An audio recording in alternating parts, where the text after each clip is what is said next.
મારા હાથમાંથી રોટલી ખેંચી કેમ લીધી? હું જમું છું. તમે તો 3 જ રોટલી ખાવ છો તો આ ચોથી શું કામ ને ખાતા હતા? અરે પણ આજે ભૂખ લાગી હતી તો મેં કીધું થોડીક વધારે ખાઈ લો, એમાં ખેંચી હું કામ લીધી તે?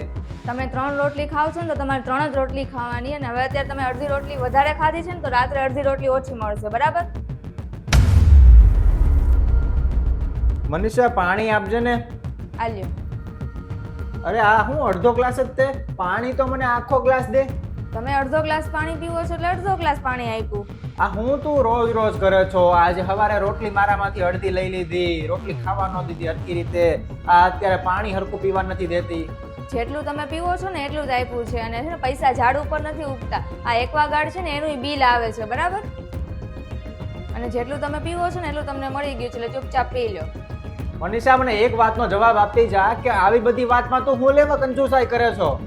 કેમ તમારી વસ્તુમાં હું અત્યારે કંજૂસાઈ કરું છું તો તમને ખરાબ લાગે છે? તો અત્યાર સુધી તમે મારી સાથે કરતા હતા એ શું હતું? આલિયા, પૈસા વધેલા છે ને ઈ 500 જ રૂપિયા વધ્યા. અને તું તો એમ કહેતી હતી ને કે હું 450 ની તે વસ્તુ લાવી છું અને 550 વધવા જોવે ને. 450 ની વસ્તુ હોય તો મેં તને 1000 રૂપિયા આપ્યા હતા, તો પછી 50 રૂપિયા ક્યાં ગયા? 50 રૂપિયા તો કંઈક સામાન લઈ લીધો હશે મેં. પણ 50 રૂપિયાનું હું તે ખરીદ્યું હોય, કંઈક નામ તો હશે ને? અરે એવું યાદ નથી ક્યાં વપરાઈ ગયા હોય. અરે હું કરવું મારે તારું? બોલ. પૈસા હું કાંઈ ઝાડ ઉપર ઉગે છે? કેટલી મહેનતથી હું કમાવા જાઉં છું આખો દિવસ, ત્યારે આ બધા પૈસા આવે છે, અને 50 રૂપિયાનું તને ખબર જ નથી કે તે હું કર્યું. અરે 50 રૂપિયા તો છે, હવે ક્યાં ખોવાઈ ગયા તો ભલે ખોવાઈ ગયા, હું આગળથી ધ્યાન રાખીશ. અરે હું ખાલી 50 રૂપિયા છે? હજી થોડાક દિવસ પહેલા તે 70 રૂપિયા ક્યાંક ખોઈ નાખ્યા હતા. કોને ખબર? તું એમ કહેતી હતી કે મને નથી ખબર ક્યાં વપરાઈ ગયા. હવે 70 ની આ બીજા 50, ટોટલ 120 રૂપિયા થઈ ગયા. એમ કરતા કરતા એક વર્ષના અંતે કદાચ લાખો રૂપિયા થઈ જાય. ત્યારે તું એમ જ કહીશ ને કે મને તો ખબર જ નથી ક્યાં વયા ગયા.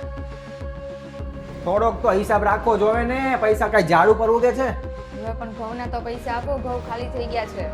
કેટલા જોવે છે? 200 રૂપિયા. કાંઈ વાંધો નહીં, આપું છું.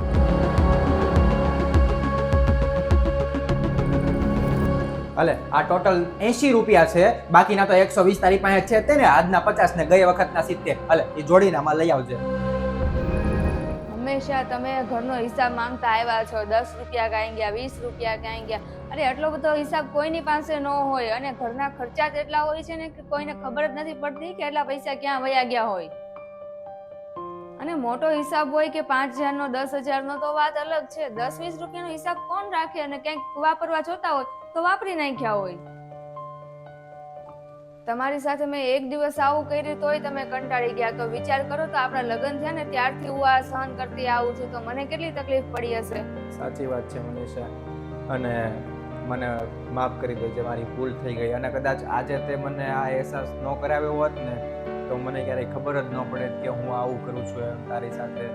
અને આજ પછી હું ક્યારેય આવો કોઈ દિવસ તને હિસાબ નહીં માગું.